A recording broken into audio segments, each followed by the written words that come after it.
Welcome to million Telugu quotes. Gautam sudden break వేయడం వల్ల కళ్ళు తెరిచి చూసింది. పక్కన గౌతమ్ చాలా కోపంగా ఉన్నాడు. ఇప్పుడు మళ్ళీ ఏమైంది అని ఇంత కోపంగా చూస్తూ ఉన్నాడు అనుకుంది. నేను డ్రైవర్లాగా కనిపిస్తున్నానా? నువ్వు నిద్రపోతూ ఉంటే నేను డ్రైవింగ్ చేయడానికి సూటిగా చూస్తూ అన్నాడు. డ్రైవర్ అని అనుకోవడం ఎందుకు? మీరు నా భర్త అని మర్చిపోతున్నారు.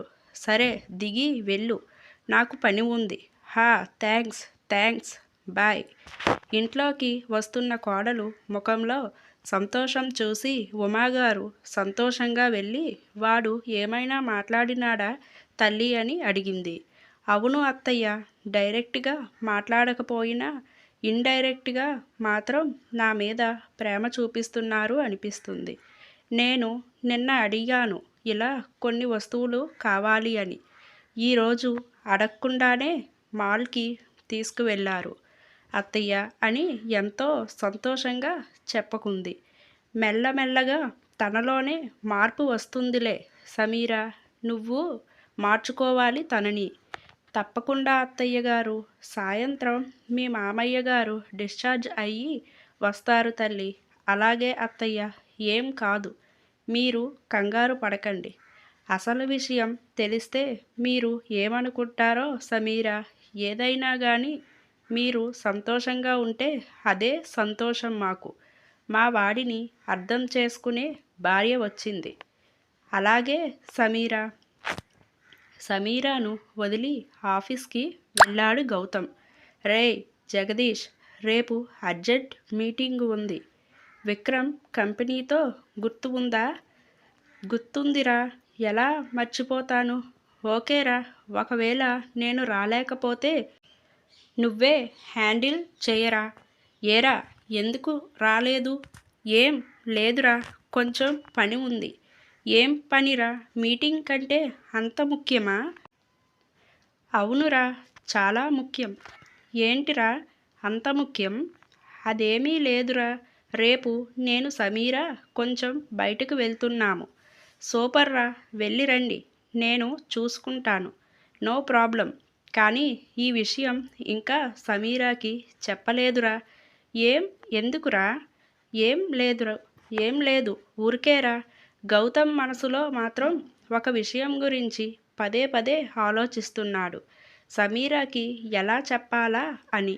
ఇక్కడ ప్రతాప్ వర్మ గారు కొడుకు గురించి ఆలోచిస్తూనే ఉన్నారు. పెళ్ళి అయితే అయింది కానీ కొడుకులో ఏమాత్రం మార్పు వస్తుందో అని కొంచెం గాబరా పడుతున్నాడు. ఏది ఏమైనా సరే కొడుకు పెళ్ళి జరిగినందుకు మాత్రం ఆయన చాలా సంతోషంగా ఉన్నారు.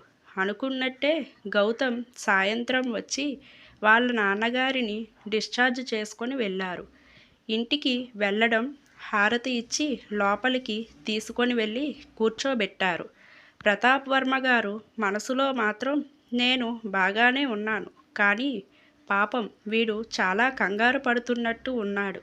కానీ ఏం చేసినా నీకోసమే కదా నాన్న, నీ సంతోషం కోసమే కదా నాన్న. నాన్న, మీరు దేని గురించి వరీ అవ్వకండి. అన్నీ చూసుకోవడానికి నేను ఉన్నాను. మీరు ప్రశాంతంగా ఉండండి నాన్న, చాలు. అలాగే గౌతమ్, నువ్వు ఏం కంగారు పడకు. సమీరా నాన్నగారిని బాగా చూసుకో, ఆ బాధ్యత నీదే. నాతో మాట్లాడని మీరు ఇప్పుడు మాట్లాడుతున్నారా అనుకొని అలాగే అండి అంది. ఉమాగారు కొంచెం ఎమోషనల్ అయ్యారు. కానీ నిజం ఏంటో ఆమెకు తెలుసు కదా, అందుకే కొంచెం నటించారు. కానీ నిజానికి మొదట్లో చాలా బాధపడ్డారు. గౌతమ్ తన రూంలోకి వెళ్తూ సమీర ఒక్కసారి లోపలికి రా అన్నట్టు సైగ చేస్తూ వెళ్ళాడు. ఏమంటాడో ఏమో అని లోపలికి వెళ్ళింది. నీతో కొంచెం మాట్లాడాలి సమీర, ఒక గంట తర్వాత కొంచెం బయటికి వెళ్దాము. ఇప్పుడు ఈ టైంలో ఎందుకు అండి? చెప్పింది. చెయ్యి చాలు, కొంచెం మాట్లాడాలి అంటున్నానుగా. అలాగే మీ ఇష్టం అండి. ఫ్రెష్ అవుతూ సమీర వైట్ శారీలో లూజ్ హెయిర్తో చాలా బ్యూటిఫుల్గా ఉంది. గౌతమ్ కూడా white shirt and blue jean manly లుక్తో చాలా హ్యాండ్సమ్గా ఉన్నాడు. ఇద్దరూ చూడముచ్చటైన జంట. ఉమాగారికి వెళ్ళొస్తాను అని చెప్పి కారులో వచ్చి కూర్చుంది. ఇప్పుడు ఎక్కడికి తీసుకొని వెళ్తున్నాడు ఏంటి అని కొంచెం టెన్షన్గా ఉన్నా కూడా భర్త అనే నమ్మకం ఉంది కాబట్టి కూర్చుంది. కొడుకు కోడలు సంతోషంగా బయటకు వెళ్తూ ఉంటే చాలా ఆనందపడ్డారు ప్రతాప్ వర్మ గారు అండ్ ఉమా గారు. కానీ పిడుగులాంటి వార్త సమీరాని చిత్రవధ చేస్తుంది అని ఎవరూ అనుకోలేదు. బోర్గా ఉంది అని అటు ఇటు చూస్తూ ఉంది సమీర. అది అర్థం చేసుకొని పాటలు పెట్టాడు గౌతమ్. తెలుసా మనసా ఇది ఏనాటి అనుబంధమో, తెలుసా మనసా ఇది ఏనాటి సంబంధమో, తరిమిన 6 కాలాలు 7 లోకాలు చెరలేని ఒడిలో విరహపు జారలేనాడు కేడి కన్నేసి చూడలేని జతలో శతజన్మాల బంధాలు బంగారు క్షణం ఇది.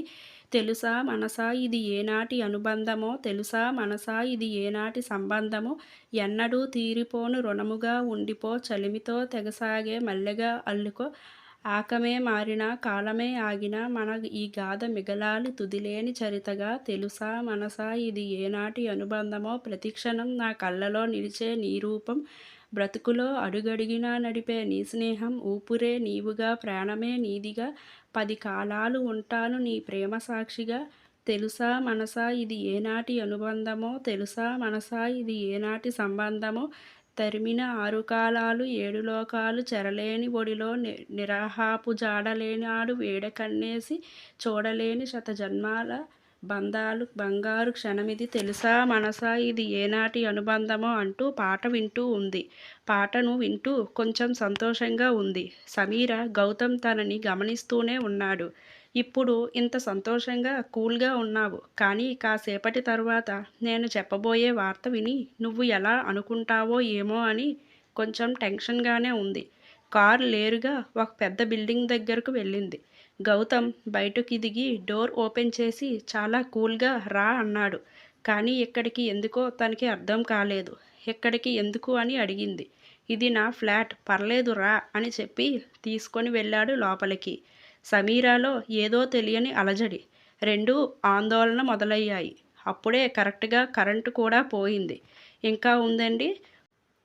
పార్ట్ 5 కంటిన్యూషన్, పార్ట్ 6 నెక్స్ట్ వీడియోలో కలుసుకుందాం. ఈ వీడియో మీకు నచ్చినట్లయితే లైక్, షేర్, కామెంట్, సబ్స్క్రైబ్ చేసుకోవడం మాత్రం మర్చిపోకండి ఫ్రెండ్స్. అలాగే పక్కనున్న గంట సింబల్ క్లిక్ చేస్తే నేను పెట్టే మరిన్ని వీడియో నోటిఫికేషన్స్ అనేవి మీ ముందుంటాయండి. తప్పకుండా సబ్స్క్రైబ్ చేసుకోండి ఫ్రెండ్స్.